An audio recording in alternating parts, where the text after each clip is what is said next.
my dear friends. Many of my friends have discussed about language and discourse, identity and everyday life, but my topic is importance of identity in the cultural study. Cultural study has adopted so many key areas and methods to understand the meaning and the production. And these key areas are language and discourse, identity, everyday life, ethnography, media study, audience study, cultural intermediaries. These are the key areas, and cultural study believes that the identity of the person is dependent upon the roles played by that person. Hasselbalch has talked about it, that Amar, Akbar and Anthony, that as a teacher, your identity will be different. As a daughter, as a sister, as a husband, wife, the identity will be different. And these roles gives us these roles change our identity, and we have to play it, or we have to act it in a particular role. The science means science designates that person, that his or her particular way of behavior, or his particular status, and his or her speaking style. It gives that sign that designate that person, that if you will minutely observe any person and his or her speaking style, you can easily understand that which type of person this is. Even cultural study is constituted through the experience.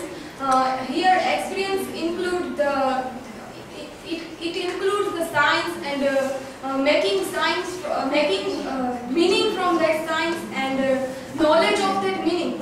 Here, making meanings from that science is also part of the experience that we have experienced earlier.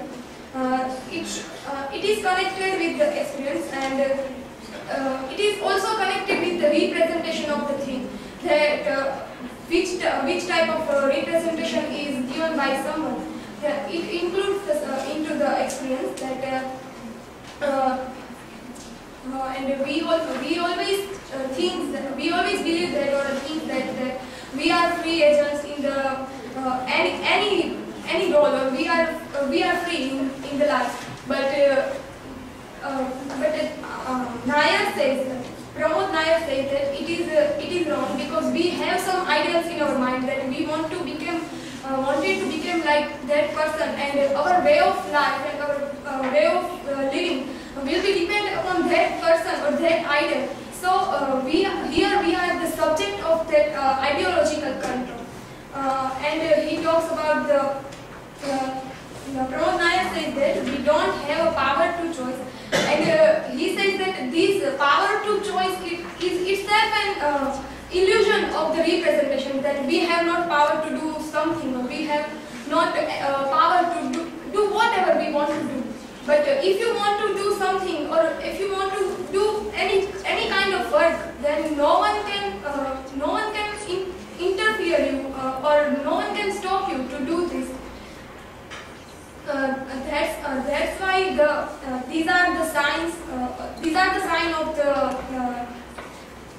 signs of the experience, and that's why these signs are followed by the thing or a person, that a girl have to play with doll, or have to play with female girl group only. If that girl have any boy in her friend circle, then it will create bad identity in the society. So these all things are inculcated in our mind, that you have to do this thing only. You have to do these things only. So it creates the identity of femininity and masculinity in the child's mind from their childhood. Even identity is the consequence of the representation and the effect of the discourse. That as earlier I had said that any boy or girl will go together at any place, that people will think that they are the lovers. But they can be brother and sister, or they can be good friends. But it is the representation of the society that if two girls, if one girl and boy will go together, that they will be lovers. So it shows the discourse of the society and how this discourse is affected upon our identity. It is important in our identity. Even identity is based on the location that where we are from.